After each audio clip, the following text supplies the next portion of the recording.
All right, so it is day 2, and let's see what's happening to our eggs and our urchins in our acid and basic solution. So right from the get-go, if we're looking at our urchins, here we have our urchin in base, and it looks pretty normal, pretty okay. The water's still pretty clear.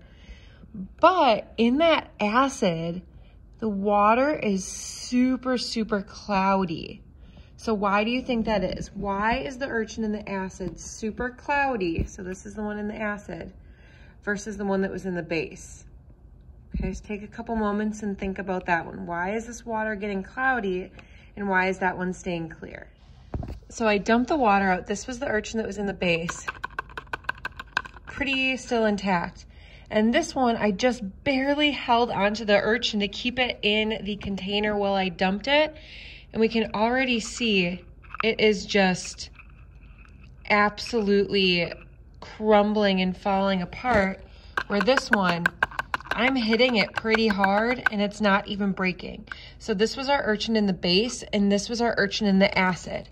So what happened to that urchin's shell or the test over time when that urchin was in acid? So if we're looking at our eggs, here's our egg that's in the base and these two are in acid. So I can already tell these are a lot foamier than this one that was in the base.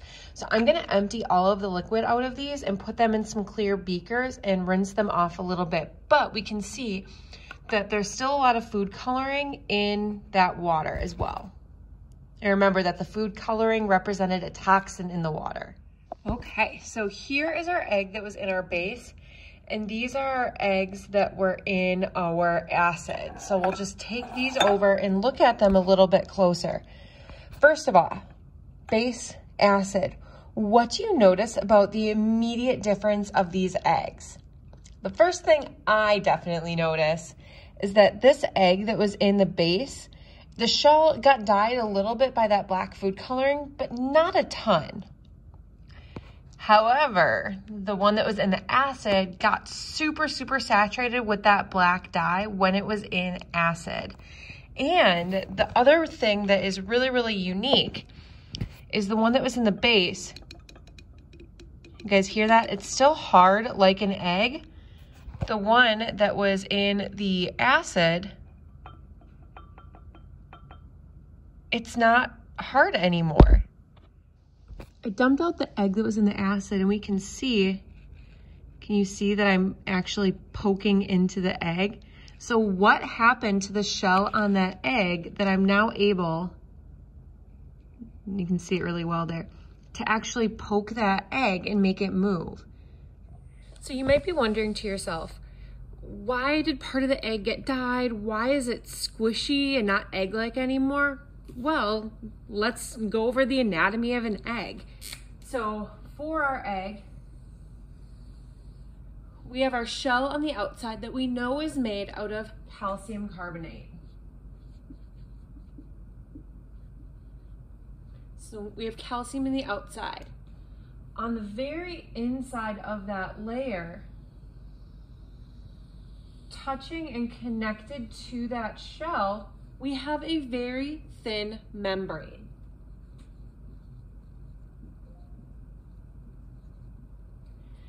This membrane is what we call selectively permeable. It actually lets oxygen in and CO2 out of our egg, because when a baby chick is growing inside, it still needs to be able to pass gas between. It needs to be able to get rid of its CO2 and take in its oxygen in order to do cell respiration. So this membrane and the shell are actually permeable to gas.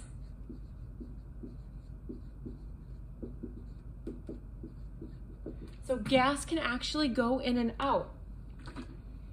And then if we think about the actual inside of our egg, we have some different parts to that as well. So in the middle, we have a yolk. And then around it, we have the portion that we call the white. So typically the white is going to look clear and the yolk is going to look yellow. The white is protein. The white is protein. The yolk is lipid. So we know from our animal nutrition labs that lipid is also fat. And fats are what we call hydrophobic.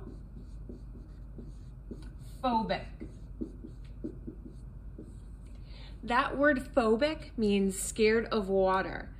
So what do you think is going to happen? If some things can actually go in and out of that membrane, if we crack open the egg that was in acid where the shell got dissolved, what is the inside of that egg going to look like? Let's go crack one open to find out. All right, so here's my egg that's in the base. We're gonna crack it open to see what the inside looks like.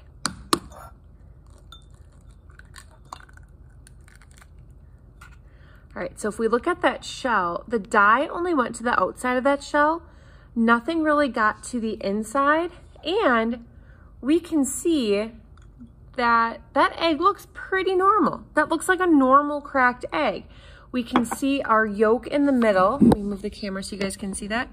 We can see our yolk in the middle and then the white around the outside. So remember that yolk is fat, so it's hydrophobic. It doesn't like to mix with water, and that protein can mix with water, and that's actually why they stay separated in here. All right, so now for the egg that was in the acid. This is super gross, guys. So the outside looks black, or the other one definitely didn't look black. So let's crack this one open.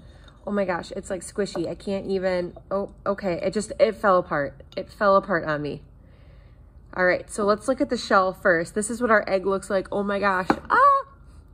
So if we look at the shell, see how it's peeling apart. There's no actual physical, like hard part of the shell on the outside. And the inside looks black. Where if we compare it to the shell that was in the base, so different. So what happened to the dye? If we remember, diffusion, when we put the food coloring into that liquid and it spread all over the place, food coloring diffused, or it actually moved into the egg. So if that food coloring was a toxin, what does that mean? Let's look at the actual egg. Oh my goodness, what happened? So we can clearly see that that black food coloring moved into the white, and look at the yolk. Nothing colored that yolk because the food coloring is a water-based dye, and that yolk is hydrophobic. So it wasn't able to mix with the yolk, but it mixed with that white part.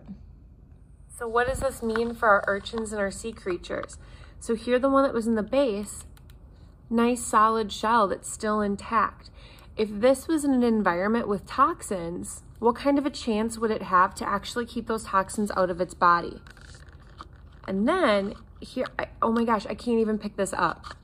It is literally crumbling in my hands. The one that was in the acid, if there were toxins in this water, what sort of a chance does it have to keep those toxins out of its body? Are they going to be able to diffuse in more easily because it doesn't have any protective coating? What do you guys think?